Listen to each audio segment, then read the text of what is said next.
everyone, welcome back. This is the third video for the Diviners Read Along. My name is Jenny. Thank you so much for those of you who have been following along and have been reading along with me. It has been quite an honor to lead everyone through this book and to make these videos for you. So whenever you're watching this, if you're watching this current day, September 2024, or if you're watching it 5 years from now, I hope that you are very much enjoying this novel, The Diviners by Margaret Laurence. Okay, so I have to say that the last sections of sections 4 and 5 were hard to read for me because I knew we were nearing the end. And I think I could have lived in these sections and read these sections for another 100 pages. There's so much richness in there. There's so much growth for all these characters. You meet a whole bunch of really interesting characters. And so there just feels like there's so much capacity for story in these sections that it's hard to accept them going by so quickly. So part 4 is called Rites of Passage. We open with Peak and Dam living with Morag in the log cabin, and Dan is a friend of Aoke and Maudie's who live across the river, and Dan and Peak have an instant connection and basically couple up right away. And Morag is kind of lamenting to Royland about the challenges of having people in your house and of not being able to work in the way that you want to work. And so it's this constant battle between wanting to be with people because she obviously loves her kid and loves the social part of where she lives, but also needing that solitude. And that's kind of, a typical dilemma, I think, for a lot of artists. In lots of different genres, that time you want to be alone to create, but also that time you want to be with the people you love. In this section, it's August, and I think it's great to kind of reflect on the way the seasons are changing in her present day landscape as well while you're reading through this book. The descriptions of nature are just beautiful and always really enriching. You also always are reflecting on the changing of the river. So the river is a really important part as well. And she writes Dan McGrath a letter. And we don't know who Dan is when she writes this letter, but we just read it and we trust that she will tell us who Dan is to her when the time comes. So there's Dan who's with Peak, and then there's another Dan McGrath. And so when we go back into the Memory Bank movies, we are meeting up with Morag as she has arrived in Vancouver. I always find this part quite amusing because I live in Vancouver, and I enjoy reading the descriptions of the places where Morag lives at this time because they are so different now from the Vancouver that is described in this novel. She describes Kitsilano as where she lives, which is a derelict part of town, and it is certainly not a derelict part of town anymore. You're going to have, 4 million and up houses. Tear downs are $4 million. So it's not a derelict part of the city anymore. It was in the 60s, though. It was a more affordable, let's say, place to buy a house at that time. And her landlady is Maggie. And so she lives in a rooming boarding house.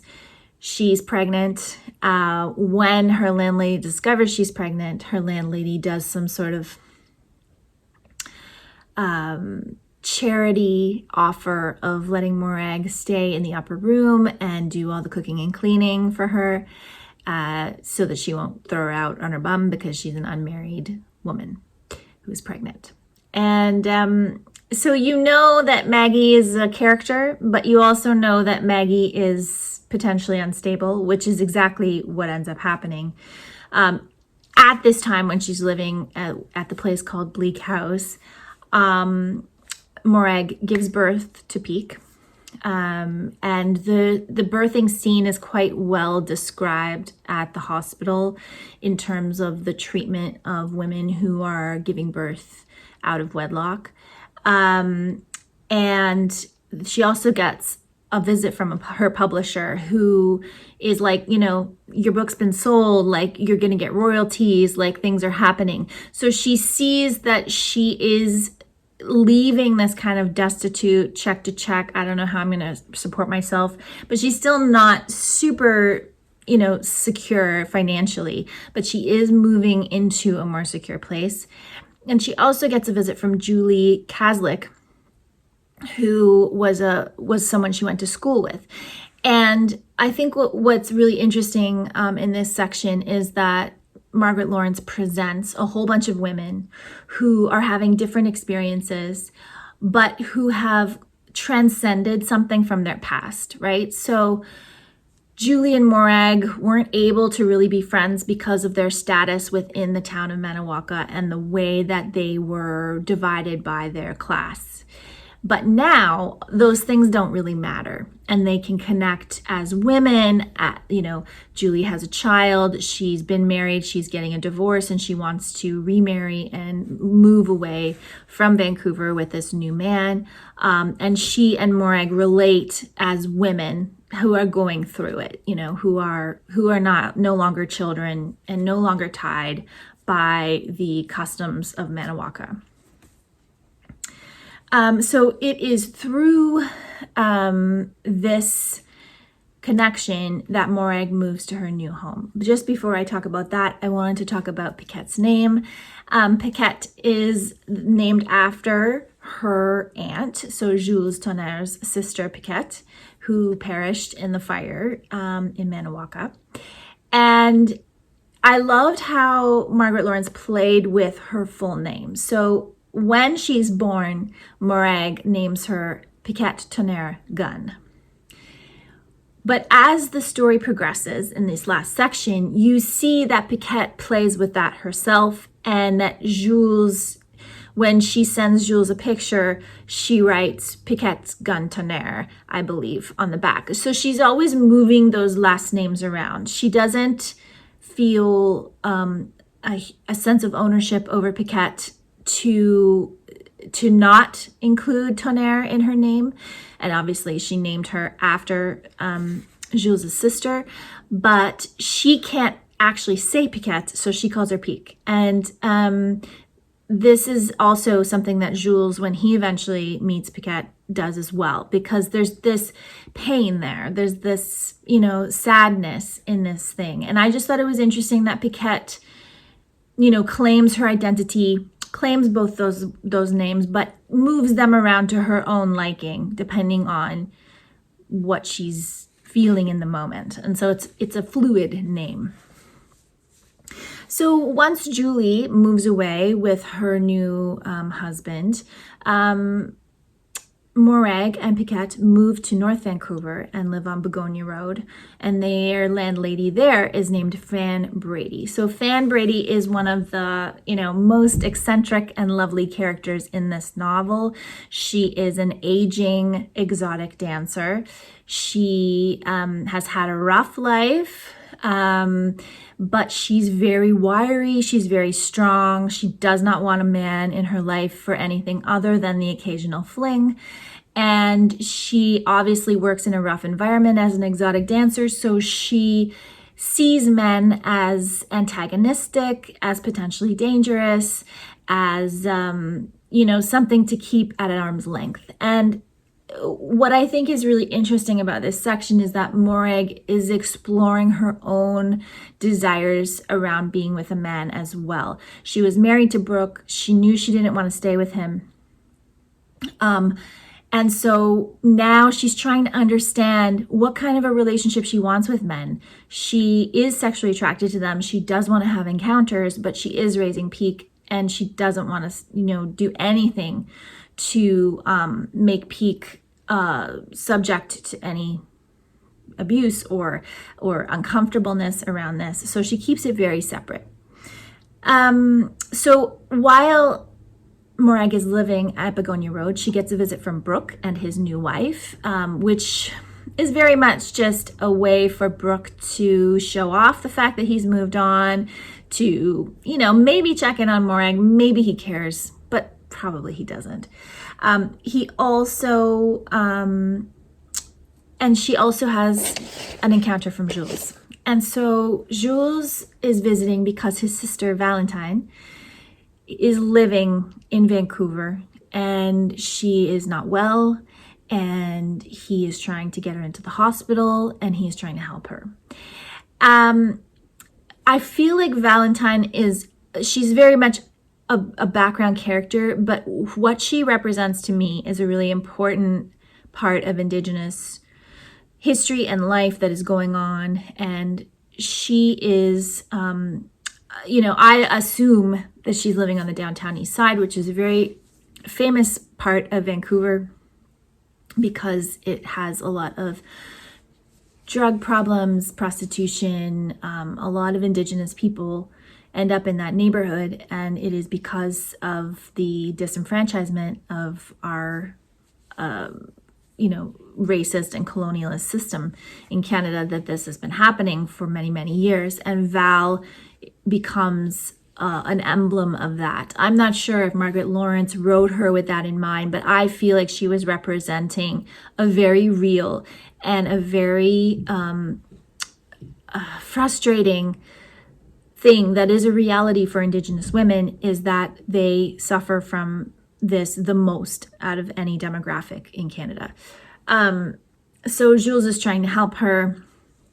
While he's there, he meets Pique for the first time. He shares his songs with her. He's very laid back about being Pique's father. He doesn't apologize for anything. He's not trying to pretend to be, a present father. He's only staying for a few months. This is all established. And so Pique meets her father, understands that he's there, and then he leaves. And it is at this point that Fan loses her job and decides to move back to her hometown. And Morag was looking for an excuse to move to England because it was just something that was calling her, and so she does. She moves to London. She gets a job in a bookstore, and she raises Pique. Pique is now in school. You see a lot of the balance between being a mother and being a writer. She's trying to, do this thing, but it's very challenging to move from thing to thing. So it's very similar to how she was with Brooke, because she was very much caring for Brooke as well. But now she's caring for Pique, and obviously she's not going to abandon Pique. She's going to continue despite the fact that it's hard. You also see in this section an advancement of the storytelling. So you saw Christy telling stories to Morag, and now you also had Jules telling Morag some stories, and now you're moving into Morag telling Pique stories. And so it's like this generational advancement of this storytelling. And you see the versions of the stories, and you see what those mean to Pique, how she holds on to them, and how those develop around her and in her life as well. And then you meet Dan McGrath. So he is a painter. He lives in a remote part of Scotland in the Highlands, and he comes to London to paint and to get away from his wife, Bridie, who is a long-suffering martyr-style wife with 7 children. And so he goes there because he wants to get away from her, and he and Morag begin an affair. And the morals of this are not really delved into too much, because that's not really what Margaret Laurence is trying to do. She's trying to tell you about Morag's life. She's not trying to give you some sort of a moralization of values that Morag should have or should not. But you do understand that Morag creates boundaries for herself around this situation that allow her to help to keep it going. She knows Dan's not going to leave Bridie. She knows Dan can't even stay in London for that long. He'll come for a few months, then he'll get tired and he'll go home. And what he says is, this place is the place that I love, but my life there is very complicated and overwhelms me, and so I need to leave it. And so it's this interesting version. It's like a different version of Morag's relationship to Manawaca. She left and she goes back only when she absolutely has to. She cannot live there. And Dan is a contrast of that. He has to live there. He cannot leave there physically, the place. But his circumstances there drive him out. And so it's an interesting psychological difference between the two of them and how they approached the situation. And also you can contrast it by the fact that Dan is a man and Morag was a woman. And so there's kind of a difference there too in how they can encounter or how they can deal with that situation. So at this point, and I loved how Dan called Morag Moragda. I think that's how you pronounce it, which is Morag the Dark. So it's a Gaelic word for dark because of her dark hair. So when Morag goes to visit Dan, she'd always wanted to go to Scotland. She wants to go to Sutherland where the guns came from. She goes, she meets Bridie, and both of them know. Both Dan and Morag know in that instant that their affair is now over. Now that Bridie's real, now that Morag knows who she is, she can no longer continue to sleep with Dan and pretend that this woman is not really there. And while she's there, she realizes that she has actually no desire to go to Sutherland and see the ancestral homeland, if you want to call it that, because she knows that Maniwaka is her place. So this is an interesting thing, I think, as a settler descendant, and I think a lot of us probably feel this way. We want a connection to land, but we feel that we can't have that connection to land in the place where we are because we're settlers there. Our families immigrated here. And so we want to go back to the homeland and get that connection there. But when we get there, it's like, this isn't my home. I've never been here, so it's this very strange relationship, and it's explored a little bit in this section. But Morag comes to a realization that Maniwaka was the place in her heart, and that Scotland is just a place she's visiting, and there's no real internal connection there. And so after this, Morag decides to go back to Canada, and I believe that the impetus for this is that Christy is dying. She gets the telegram, Christy's dying. She heads back to Ontario. She leaves Peak with Ella, who's now living in Toronto, and she goes to Maniwaka because Christy's dying. So she is able to see him before he dies. She's able to, speak to him, to hold his hand, to be in connection. And then she deals with Christy's death.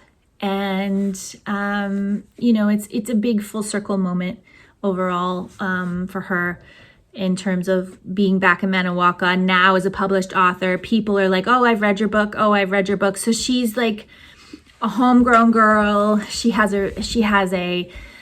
her reputation has preceded her, and she's now, coming back kind of like not a big time celebrity, but she has a level of celebrity that she didn't have before.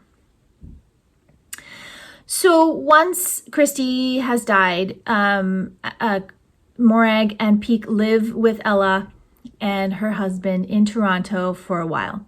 And Morag, again, is kind of stagnant. She doesn't know what to do with her life. She's not sure where to go. She doesn't know what she wants. And then she happens to see an ad in a newspaper for a log cabin. And the description grabs her. She goes out and she purchases this land. And this is the land that she has been writing from for the entire novel. And so we learn all about how she gets there. She obviously has, a lot of struggles. She's moved into a place that, looked really great in the first time she saw it, and she romanticized it quite a bit in her head. And then the reality of living in this place sets in. But she does adjust, and so does Peak, and they make friends, and this is their place. So once we get to part 5 of the Diviners, we're really tying all the loose ends together. And one of the things that happens in this section is that Royland loses his ability to divine for water. And this is a really, I think, important moment of the story because it teaches Morag something about life and about holding on and about letting go. Royland says, I always knew it was a talent, like I always knew it was a gift. It was something given to me for a time. I always knew it would be taken away, and it's taken away. And he's like, I think it's something that people can learn, and A-OK, I think, can learn it, and I'm going to teach him to do it, and it'll be another income source for him. And Royland only feels slightly sad because he knows that this was an income source for him. And I think it's an interesting, just so many things come up around that. The other thing that happens at this time is that Pique decides she is going to go live with her uncle Jacques, who is Jules's younger brother, who has a farm at Galloping Mountain, which is an area where a lot of Jules's other family members have been buried in the Métis cemetery. And I think Pique feels a sense of usefulness at this place. She was there on her first trip out west. She feels she needs to move. So even though she likes Dan and wants to stay with Dan, Dan doesn't want to leave this place. He's decided like he wants to be here. He wants to open a stud farm and do all these things. And Pique is like, I'm not interested in that. I'm interested in being with you, but I'm not interested in staying here. And so she makes a plan to leave. We also, in this section, find out about a time when Jules came to the log cabin to visit just for a night. And while he was there, there's a really important exchange with the knife. So this knife was a knife that Morag inherited from Christy. She got after his death. Christy had traded for that knife with another person in Manawaca. And he didn't know who originally owned this knife.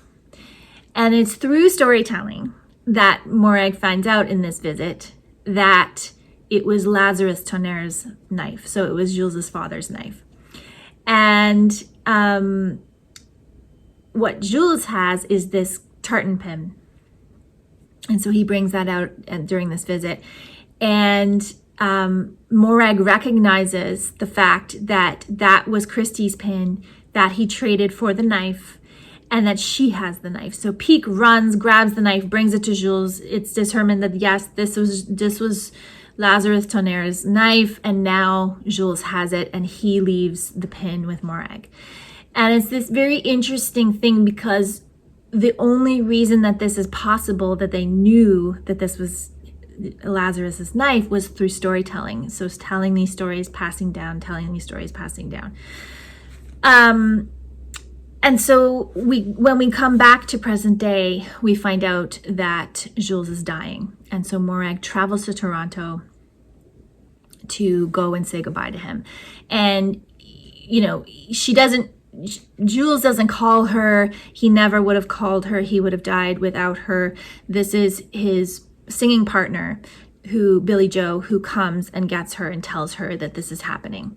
And so he isn't angry when she gets there, but he's like, okay, well, you know, I don't necessarily want you to be here for the end, but you can spend this time with me. And she shares Pique's song with him. And so Morag makes her peace with Jules. He's dying of throat cancer. And they have, you know, their last moment together, and then she comes back and he asks her not to tell Pique because he doesn't want Pique to see him like that.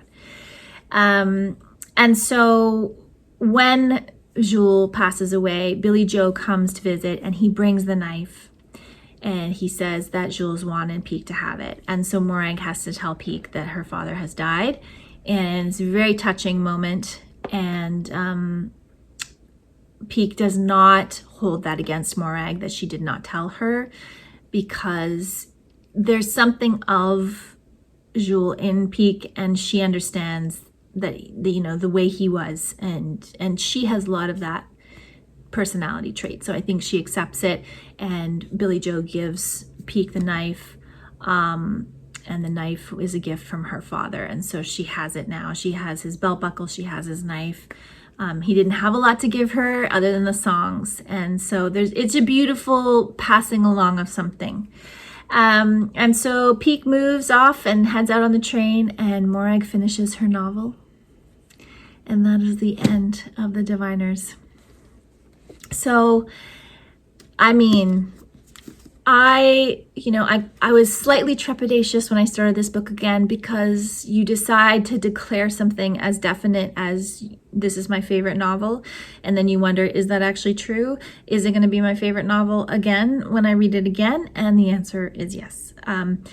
I love this story. I could live in this story forever.